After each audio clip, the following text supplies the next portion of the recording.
Okay, here's another example. Okay, what's going on here? This one's a little tricky, okay? So let's take a look. On our flow, okay, let me change colors. Our inspiration begins here, and then it ends right here. And then inspiration is beginning here, and it ends right here. But why are these breaths different than this breath? What's going on?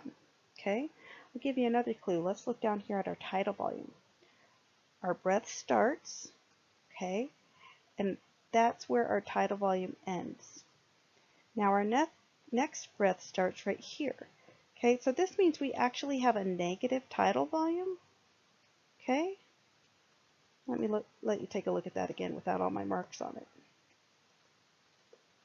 Okay, look at this yellow section here.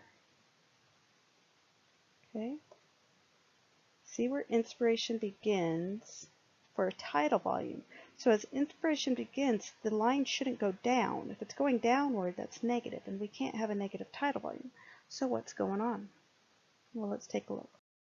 So this one is really tricky. So what's happening is our flow cycle is too short, or our sensitivity for our flow is too short. So the flow is returning to baseline and crossing the 0 mark, and every time it crosses here, if the tidal volume hasn't returned to baseline on its own, it automatically resets the tidal volume to 0. Okay, and that's why how you get the double hump here.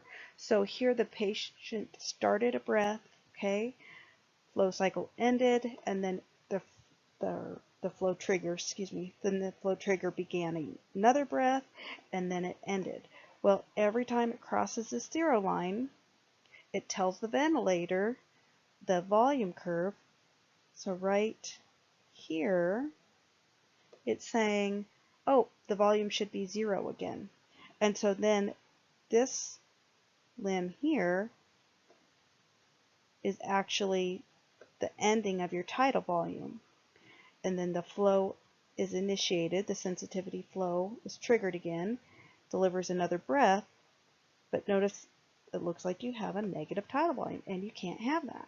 Okay, so how they have proven this to us, or shown us this, is this little dotted box here under B. Okay, this dotted box. What they did is they took this section of it, cut it out, and they tied it right back to this tidal volume where it actually stopped. Okay, so they took this and they moved it to here. Whoops, I don't do very well with this marker thing. So over here, letter C, if the flow is like this, the flow sensitivity is too short or too small, okay, the tidal volume really is normal. Okay, it really is normal. You just can't tell because the ventilator is getting confused because of your flow trigger being inappropriately set. Just so you know, on this, in the last slide and on this slide, the flow trigger is set at 0.3. Okay.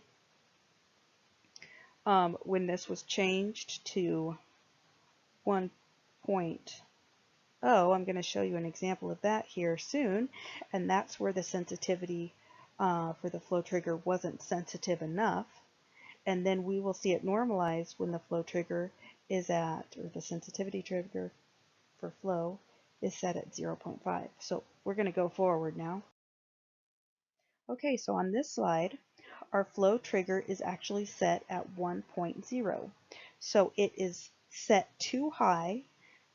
So each time our patient is sucking in, it's not strong enough to initiate that breath, okay? Because it is too high. On our previous side, it was set too low.